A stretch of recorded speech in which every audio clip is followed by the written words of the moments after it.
its Galaxy Note.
Welcome to the McLaren MP4-12C,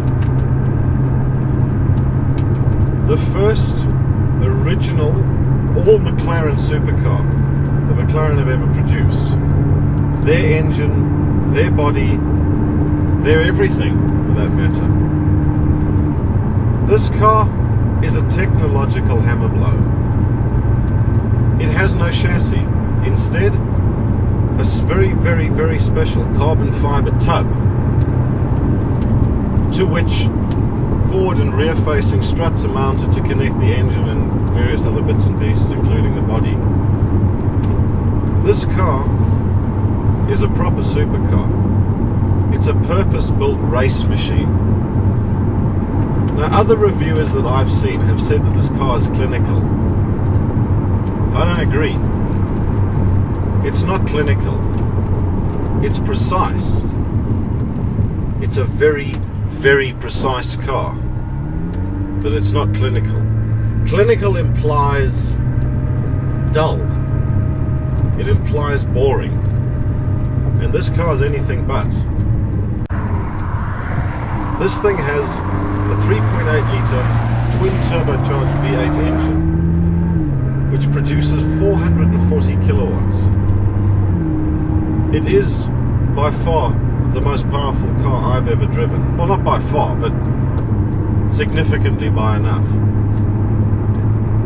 It's also the quickest I've ever driven, and I've driven a lot of cars, including this car's main rival, the Ferrari 458 Italia.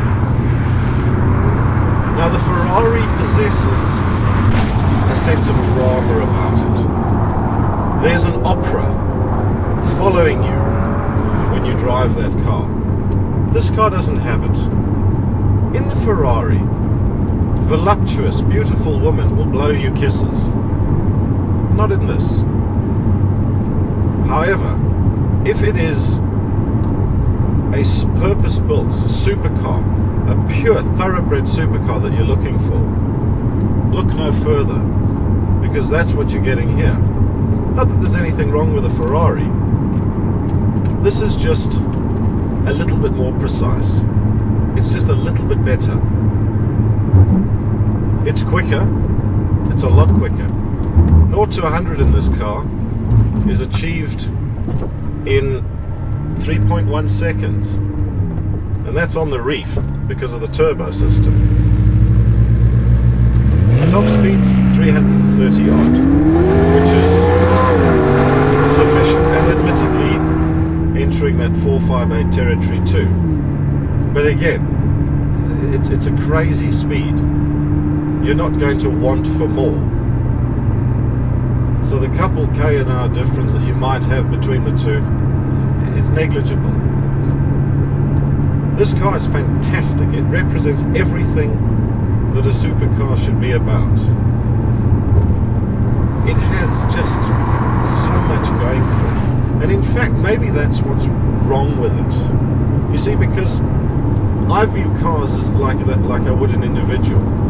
And you get individuals that have funny shaped ears, funny shaped noses, hairy chins, big eyes, that sort of thing. And that's what sets them apart and makes them unique and individual. This car is just, there's nothing wrong with it. Well, when I say that, the only thing that I've found wrong with it is the doors, because they open sort of up like wings, which is fine, no problems at all, because it opens the same width as it would if it hinged normally. The difference is if somebody is parked too close to you, or you're in a narrow parking bay, you can't open the door fully, but because it's on gas struts, you have to hold it, and then doing some sort of ancient Mongolian fire ritual dance, try and get out the car. I had to do this last night. It was really funny. I was killing myself laughing the whole time, and then again this morning when I had to get in. That aside, it's not really a big issue. Park over 2 bays. Most people who own these sorts of cars do that anyway, and for good reason. Not just for the door, so that some idiot doesn't out of spite bang their door into yours. The performance of this car is unparalleled. It is brutally, brutally quick. It is a savage machine. Yet at the same time, much like we're driving now, it's calm, sedate, quiet, and incredibly comfortable.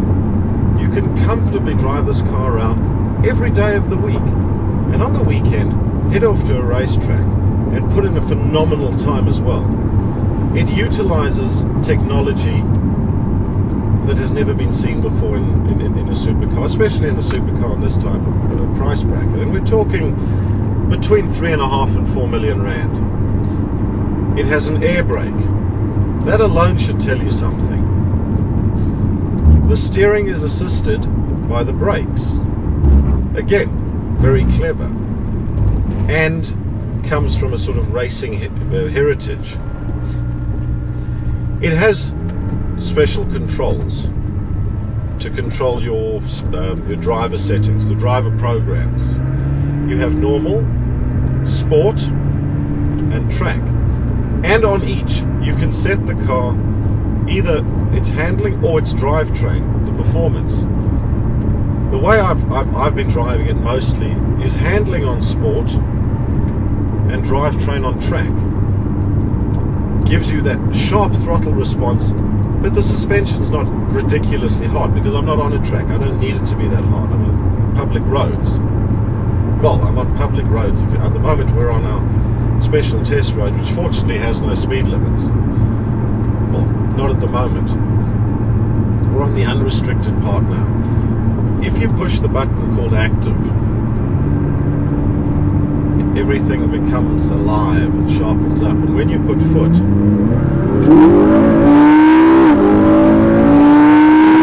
becomes an animal. We're doing 200 km an hour now through a set of relatively tight lanes. No drama, no fuss, no problem at all.